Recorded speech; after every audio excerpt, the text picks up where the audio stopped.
Hello and welcome. My name is Peace Mitchell and I'm co-founder of Women Changing the World Press. Before we begin today, I would like to pay my respects to the traditional owners and elders of the land that I live and work on, the people of Mamu country in North Queensland. And I would also like to pay my respects to traditional owners past and present right across Australia and the Torres Strait. Well, today we are here to celebrate the launch of our brand new book, Women Living Fearlessly. This book includes incredible stories of courage and courageousness and fearlessness from women from around the world. And today I'm so excited to have one of my fellow co-authors joining me, Sara Knight. Please join me in welcoming Sara. Hi, how are you? Hi, Sara. It's so good to have you here today. For people who haven't met you before, I would love you to introduce yourself and tell us a bit about you and the work that you do. So my name's Sara. I'm a mum of 6. I have autism and I am a photographer, an award-winning photographer in the Western Sydney region.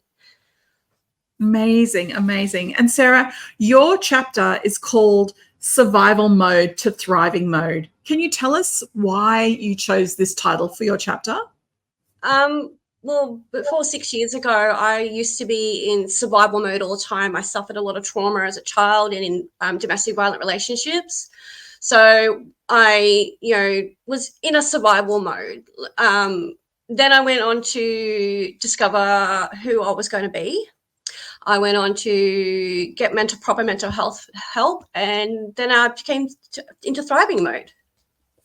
Amazing, amazing. Such a powerful journey, Sara.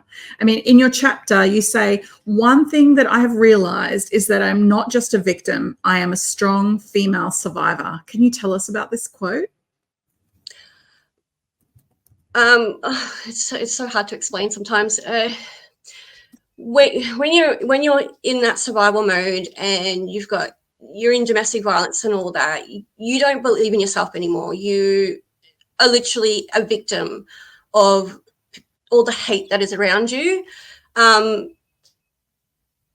It's the mindset at that time. Like now I think about it, it was just so hard to think about that sort of stuff that I was going through, to where I am now. And I can't believe like what I've had to overcome to be here. Sorry. And it is such a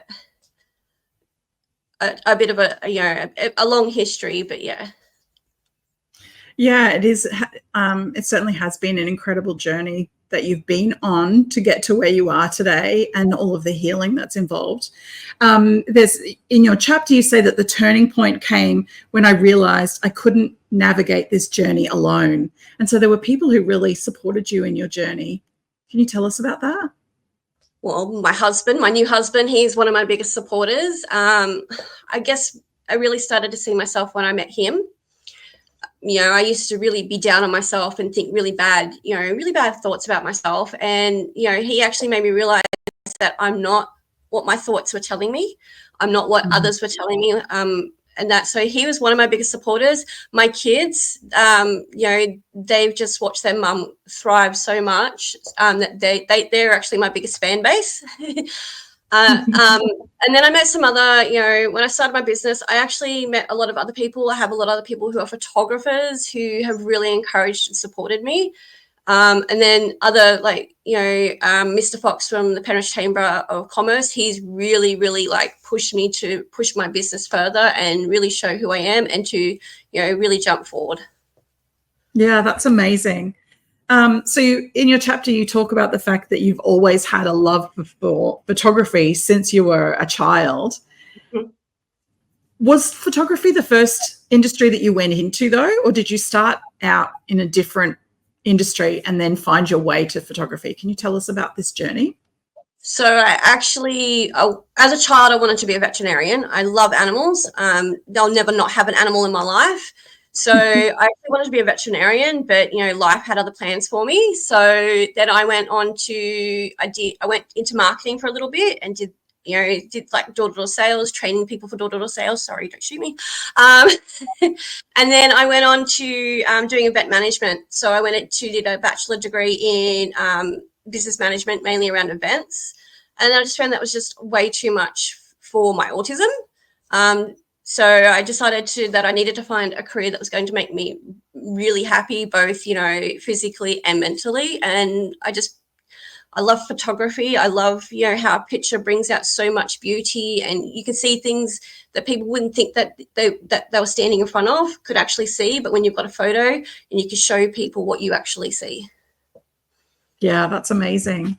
So you say in your chapter that your belief is true success is not measured by how much money you earn, but by the appreciation and value others place on your work. Can you tell us about this quote?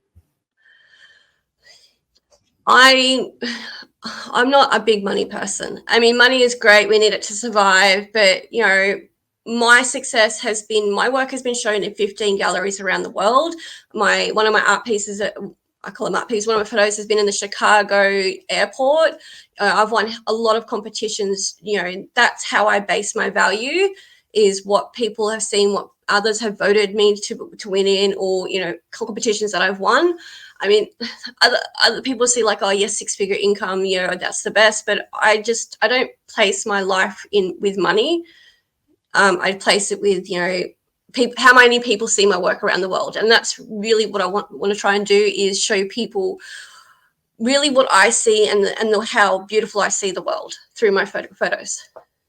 I love that so much. Congratulations. That's incredible, Sara.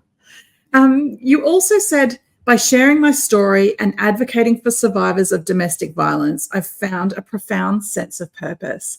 Can you tell us a bit about this sense of purpose that you found and the advocacy work that you do? Yeah, so a lot of survivors of domestic violence tend to not speak about what happened to them. I know I went through a period where I was ashamed to speak about what I went through. I was ashamed about the things that happened to me.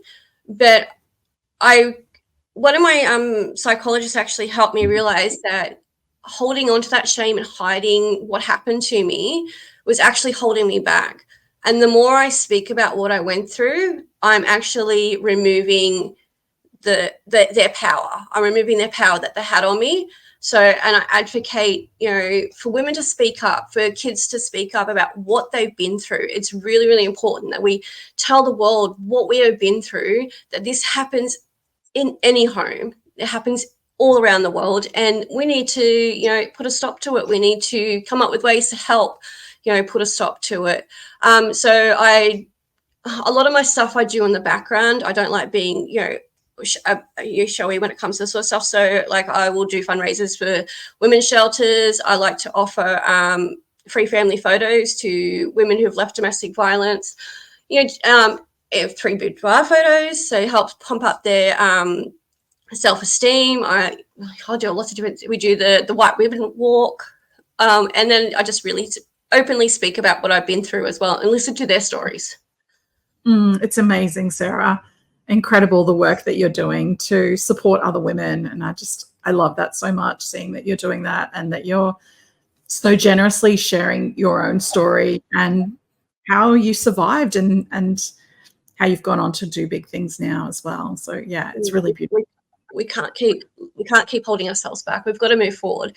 And if I can do it, and I have autism as well, so that really throws in a big thing. Like, sometimes I stutter here and there, I'm a bit nervous, but if I can go from, where I was at, and that was a pretty dark place, to look at me now, any woman can do it. We just need to also have the services out there to help them do that as well. And a lot of women don't know that there are those services. You're an incredible role model, and thank you so much for sharing your chapter in Women Living Fearlessly. I know that this will be incredibly inspiring for lots of our readers out there. Thank you so much for being here and chatting with me today as well. It's just been so lovely working with you and getting to know you and getting to hear your story, Sara. So thank you so much.